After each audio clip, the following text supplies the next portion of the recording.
You need both dynamics. You need to show up as a brand at the 30,000 foot level. You need that consistency. But at the same time, don't lose your roots because you won this battle on the ground. A lot of brands know how to scale. Far fewer know how to keep growing without losing the local advantage that built the brand in the first place. That is where growth starts to break.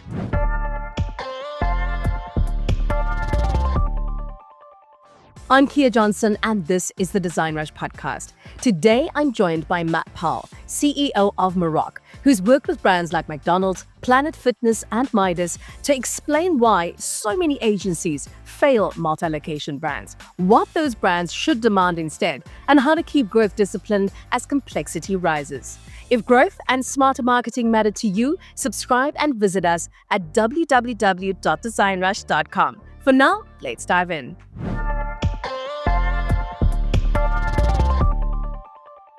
You are the CEO of Moroch, an independent agency that specializes in multi-location and franchise marketing. From your perspective, why do so many multi-location brands still underestimate how hard local marketing really is? I think it's a great question in the sense that, we do have some that understand it, but for the most part, there's a lot that just don't understand the complexity of it, and especially when you have the ownership aspect in the mix. They are all individual businessmen that bring lots of their own thinking to the table, but that can be like herding cats. I mean, it's a lot of different opinions and thoughts and all of that. And the smart marketers know how to herd those cats, but a lot of them, I think, get into it and don't realize, especially at the beginning stages of a brand, how decisions can impact the complexity of what they're doing.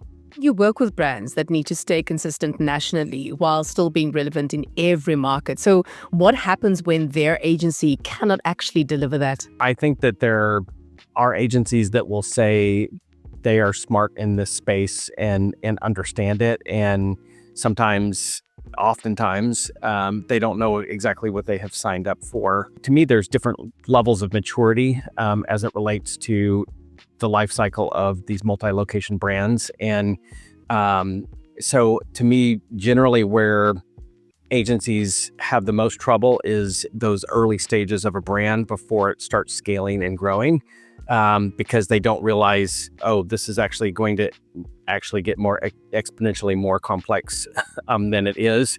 And oftentimes that's been a boon for us. We often find that we're a really good second agency because the complexity has kind of outgrown the original agency.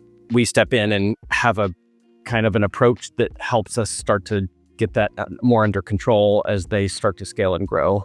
Well, I mean, Moroch, is known for helping brands execute at the local level with more precision. You were just talking about that. In your view, what is the difference then between an agency that talks about multi-location marketing and then one that can actually truly execute it? Or is there a fine line, you would say, between that? Yes. There's probably various levels of what multi-location means too, in the sense that we've had some brands that there's very little of the franchisee, owner, operator aspect of it. And so maybe they work on a brand that is 1,000 locations, but they're working with a corporate team and it probably doesn't feel, as localized and as specific as the next brand. And when they get into that one, they don't realize, there's a lot more decision makers. There's a lot more people involved in this discussion. And so like an important question for us up front is, are the franchisees or owners involved? And if so, then that's a whole different model and approach for us. And I think there's some agencies that probably stumble into that and don't realize what they've signed up for.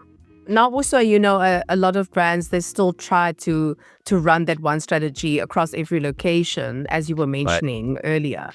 And from what you have seen, why would you say that it so often breaks down in practice? Yeah, and I think back to kind of the maturity cycle of a multi-location brand, in the early days of the brand, there's this push around how do we, become bigger, broader, more national in nature. Like there's this kind of upward trajectory in the brand kind of starts to focus and focus and focus along those lines, and then they lose sight of maybe the ground game that got them there. And for us, like we've always talked about, you need both. You need both dynamics. You need to show up as a brand at the 30,000 foot level. You need that consistency.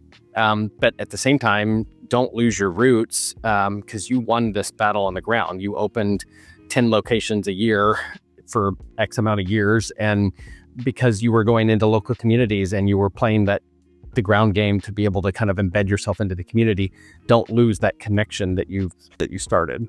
So, Matt, your work sits at the intersection of local insights and then also media strategy and also performance. How important would you say are geo-marketing, your market label execution, and local relevance for brands that want stronger results today? And if you could, I would love for you to elaborate on some of the brands that you've actually worked with as well, because there are quite a few of those sort of notable brands that you have been associated with. Some of the key brands within our agency, and then I'll answer your question. We work with McDonald's, Planet Fitness, over 1,000 of their locations, Midas, all the way through US and Canada, Kubota tractors, all over the US, and then brands like Nothing Bundt Cakes. So you kind of see the theme across all. It kind of really doesn't depend on the industry for us. It's really the type of business structure. And it's interesting because they all have their own story, of course. They're all individual, unique businesses, but I think one of the themes that we saw is post-COVID, there was a recognition that, the world isn't one size fits all, or even just the US is not one size fits all. I mean, Planet Fitness was a great example. It took a year for the gyms to reopen in Michigan and California, but, on brand in Texas, they were open within a couple of months. And so the brand was very different in Texas versus California. And I think there was recognition from the brands. It's like, we have to think of our markets differently. And you have to be able to understand that. And so I think there's been more recognition. I also think digital has made it easier for you to be able to do that. Because if you were trying to do something national in nature, the platforms you were on didn't really allow for a lot of that kind of local market nuances and complexity. And I think the digital has kind of created that environment.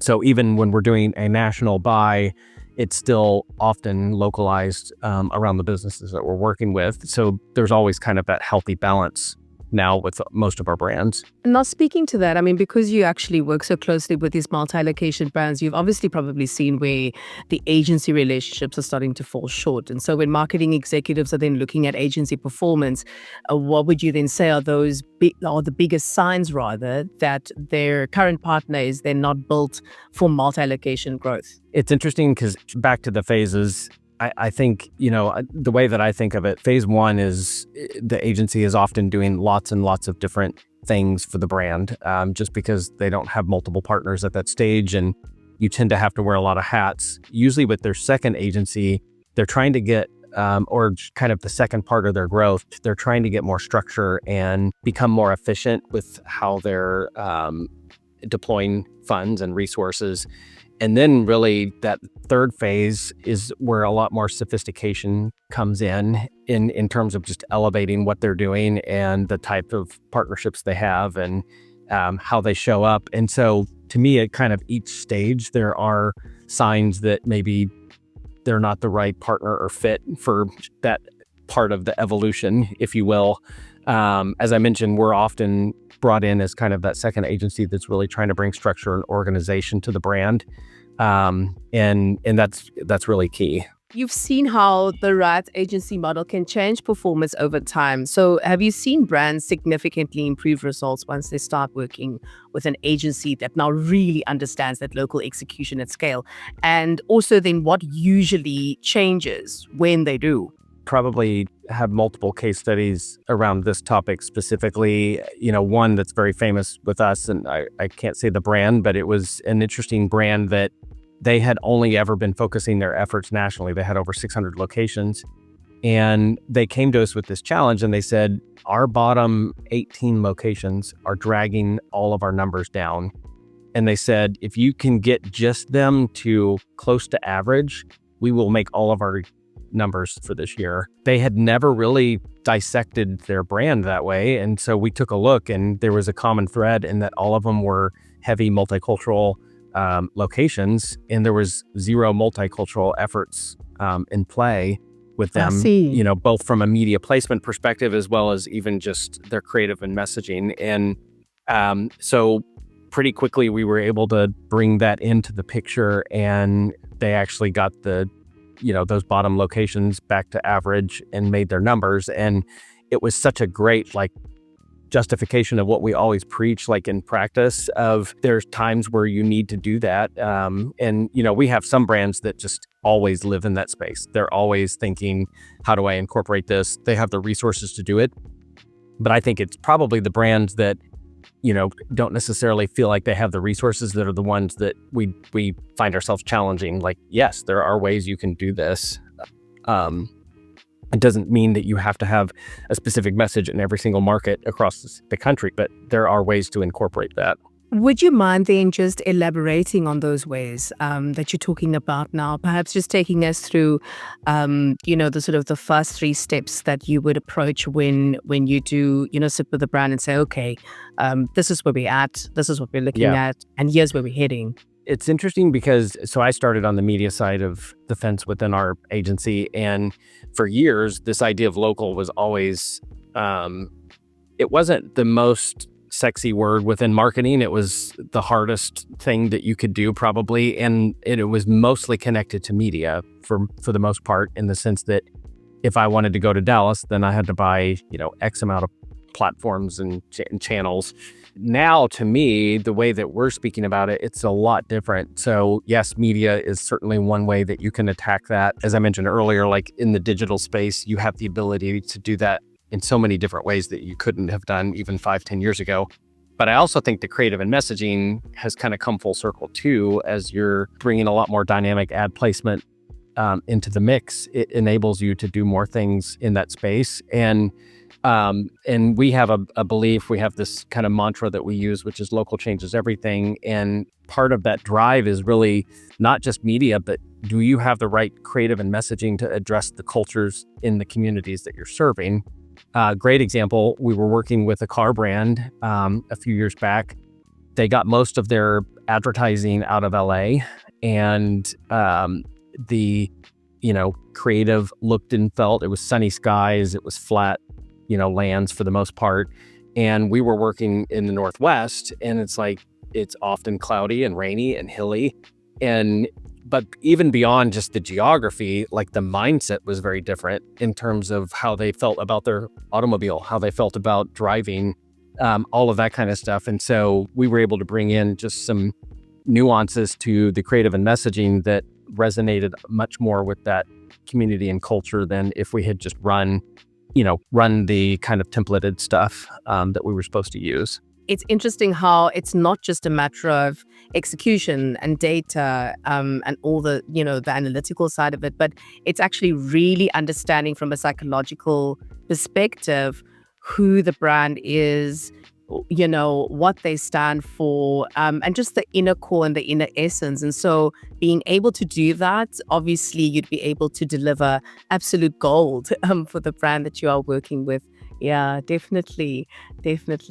So for a marketing executive listening to this, who now realizes that their agency partner is not built for a multi-location brand, what would you say is the first thing they should fix? Most of the things that marketers are focused in on in that space, especially if they have owners, as I've mentioned, or franchisees, is connecting results to the efforts that you're doing. And where we see so many agencies fall is they may have these really unbelievable results within media placements or brand scores, whatever. But if that's not translating into actual business results, there's often a disconnect there. And so for us, we've really worked very hard at how do you connect those two pieces? Because if I'm over here super pumped about what we did, yet they're in a boardroom the next day trying to defend dollars because business performance is what it is,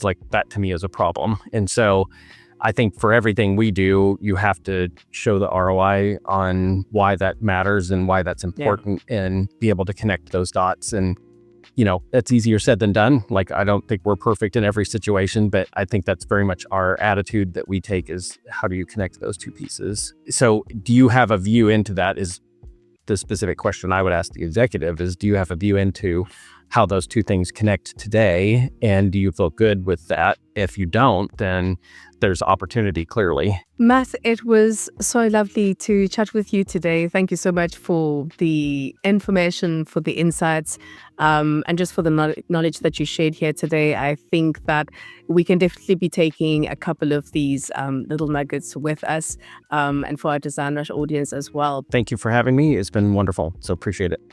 Curious about what top brands look for when choosing an agency? Tune into our latest episodes where we reveal the decision-making secrets of leading brands. Subscribe to the Design Rush podcast and stay ahead of the competition.